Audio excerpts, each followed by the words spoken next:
warahmatullahi wabarakatuh. Perkenalkan, nama saya Mutia Vitalinda dengan NIM 204220077 dari program studi Pendidikan Agama Islam. Di sini saya akan mempresentasikan tugas filsafat pendidikan Islam dengan tema Pemikiran Pendidikan Islam menurut Kiai Haji Ahmad Dahlan. Biografi Kiai Haji Ahmad Dahlan. Siapa di antara kita yang tidak kenal dengan sosok beliau? Beliau adalah seorang tokoh pendiri organisasi Muhammadiyah. Beliau lahir pada tanggal 1 Agustus 1868 di Kauman, Yogyakarta. Ayahnya bernama Kiai Haji Abu Bakar yang merupakan seorang khatib di Masjid Jami Kesultanan Yogyakarta. Sedangkan ibunya putri dari Haji Ibrahim yang merupakan seorang penghulu. Sejak kecil, Kiai Haji Ahmad Dahlan diasuh dan dididik sebagai seorang putra kiai. Pendidikan dasarnya dimulai dengan belajar, menulis, membaca Al-Quran, dan kitab-kitab agama. Ketika berumur 15 tahun, Kiai Haji Ahmad Dahlan memutuskan untuk menunaikan ibadah haji, serta memperdalam ilmu-ilmu agama di sana. Kiai Haji Ahmad Dahlan membantu ayahnya untuk mengajar ngaji atau memberikan pelajaran. Kiai Haji Ahmad Dahlan berkata bahwa ilmu itu tidak pernah kering-keringnya untuk dipelajari. Semakin dipelajari suatu ilmu itu, semakin dirasakan kekurangannya. Manusia itu harus selalu menuntut ilmu. Ibarat mulai dari dilahirkan sampai masuk liang kubur. Orang tidak pernah tua dalam menuntut ilmu. Pendidikan Islam. Pendidikan Islam adalah proses bimbingan jasmani dan rohani kepada peserta didik untuk membentuk kepribadian yang berakhlak mulia dan pengembangan potensi ajaran Islam. Pendidikan Islam sering digabungkan dengan 3 konsep, yaitu yang pertama Al-Tarbiyah, yang kedua At-Ta'lim, dan yang ketiga At-Ta'lim. Tujuan pendidikan Islam.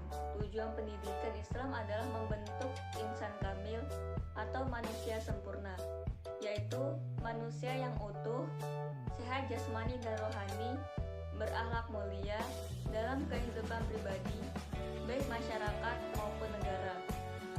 Serta fungsi pendidikan Islam adalah mewujudkan semua tugas-tugas pendidikan Islam itu sendiri agar dalam proses pendidikan Islam dapat berjalan dengan lancar. Metode dalam pendidikan Islam, yaitu ada 7 metode. Yang pertama, metode keteladanan, yaitu memberikan teladan atau contoh yang baik kepada peserta didik. Yang kedua, metode motivasi, yaitu suatu pendidikan dan pengajaran dengan cara pendidik memberikan motivasi. Yang ketiga, metode kisah-kisah, yaitu cara penyajian atau pengajaran kepada peserta didik dengan menceritakan cerita-cerita dari cerita Nabi maupun Al-Quran dan hadis Nabi. Yang keempat, metode dialog, yaitu menggabungkan suatu pemikiran seseorang dengan orang lain. Yang kelima, metode hafalan, yaitu cara yang digunakan oleh seorang pendidik dengan menyerukan kepada peserta didiknya untuk menghafal sejumlah kata-kata atau mufradat. Yang keenam, metode pembiasaan, yaitu membiasakan peserta didik untuk melakukan segala sesuatu sejak lahir.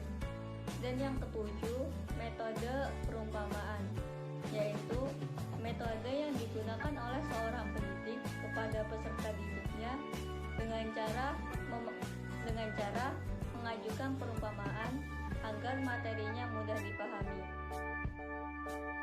Pemikiran Islam menurut Kiai Haji Ahmad Dahlan. Tujuan pendidikan Islam.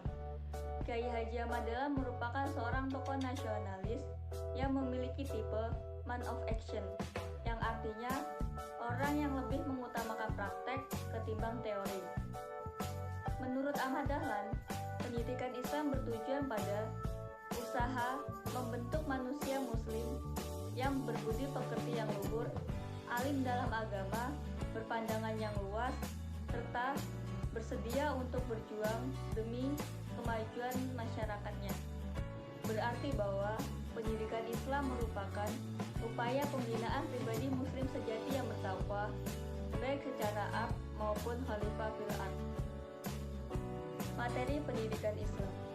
Kyai Haji Ahmad Dahlan menginginkan pengelolaan pendidikan Islam secara modern dan profesional, sehingga pendidikan yang dilaksanakan mampu memenuhi kebutuhan peserta didik dalam menghadapi dinamika zamannya.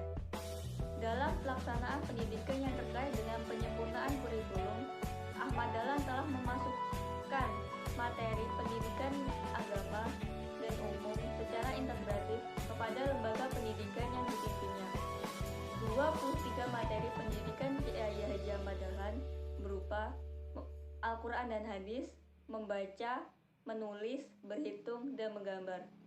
Materi Al-Quran dan Hadis meliputi ibadah, persamaan derajat, fungsi perbuatan manusia dalam menentukan nasibnya, musyawarah, pembuktian kebenaran Al-Quran dan Hadis menurut akal, kerjasama antara agama, kebudayaan, kemajuan peradaban, hukum kuasalitas perubahan, nafsu dan kehendak, demokratisasi dan liberalisme, kemerdekaan berpikir, dinamika kehidupan, dan peranan manusia di dalamnya dan akhlak.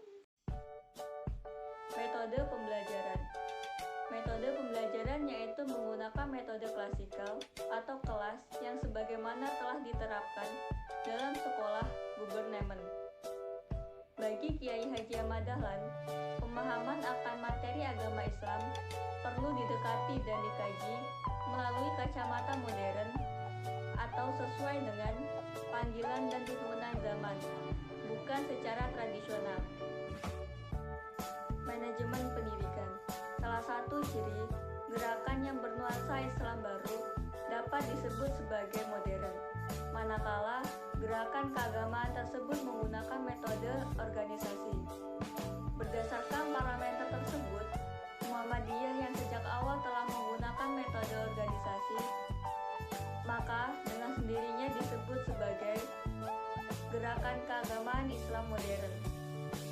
Carol A. mengomentari berkenaan ciri khas kelembagaan pendidikan yang didirikan Kyai Haji Ahmad Dahlan dalam pernyataannya.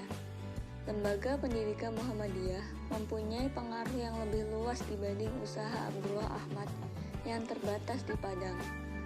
Muhammadiyah merupakan pembaharuan yang berbeda dengan Madrasah Diniyah dan Sumatera Talib yang tidak mau secara drastis menyesuaikan diri dengan sistem Gubernemen. Akan tetapi, untuk sementara, ia masih terbatas pada kelompok sosial tertentu yang secara prinsipil terbuka untuk pendidikan baru. Pengelolaan lembaga pendidikan Muhammadiyah menurut Kyai Haji Ahmad Dahlan adalah mengambil jalan tengah, yaitu tetap menerima sistem Gubernemen, tetapi tetap memperhatikan nilai-nilai keislaman yang berlaku. Demikian video presentasi yang dapat saya sampaikan. Kurang dan lebihnya saya mohon maaf. Wabillahi taufiq wal hidayah. Wassalamualaikum warahmatullahi wabarakatuh.